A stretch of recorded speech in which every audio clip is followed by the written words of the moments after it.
লাল গরু পছন্দ। চিন্তা করছেন ব্ল্যাক পরে যাব। বৃষ্টিতে কাজের অনেক হ্যাম্পার হচ্ছে আমাদের।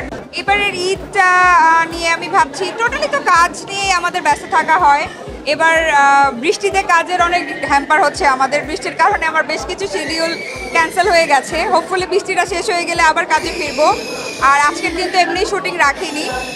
ঈদে বেশ কিছু কাজ আসবে, কাজ নিয়ে ব্যস্ততা। গরু কিনতে যাব, আমি নিজে হাটে যে গরু কিনি, তো গরু কিনতে যাব। এটা একটা মজার এক্সপিরিয়েন্স আমার, মানে ভালো লাগে কোরবানি ঈদে হাটে গিয়ে দেখে টেকে গরু কিনতে। গরু কিনবো, গরু কোরবানি দিব আল্লাহর নামে। সো আল্লাহ যেন কবুল করে, আমাদের সবাইকে যেন ভালো রাখে এবং আমাদের দেশের যে পরিস্থিতি, এই পরিস্থিতিটা যেন খুব তাড়াতাড়ি ঠিক হয়ে যায়। পরিবারটাকে আমি খুব পজিটিভলি দেখি, কারণ আমার কাছে মনে হয় যে একটা পরিবার আমরা সবাই যারা ইন্ডাস্ট্রিতে কাজ করি, তো পুরো পরিবারটা যখন একসাথে হয়, মানে গেট টুগেদারটা ভাল লাগে, সবার সাথে সবার দেখা হয় এবং মনে হয় যে পরিবার মানে কি আমরা চলার পথে একজন আরেকজনের আমরা সবাই সবার পাশে আছি, সবাই সবার সাথে আছি। সো একটা রিলিফ লাগে যে না, আমার কোনো প্রবলেম হলে বা কোনো কিছু হলে আমার একটা পরিবার আছে যেখানে আমি যেতে পারবো, যেখানে আমি বলতে পারবো।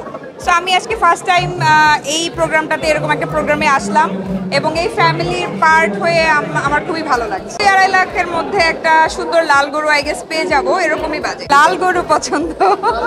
আমি জানি না, এটা একটা মিথ, কালার ব্লাইন্ড গরু কালার চিনে না, বাট তারপরও আমি লালটা অ্যাভয়েড করেই যাবো, বিকজ আমি কোনো রকম রিস্ক নিতে চাই না।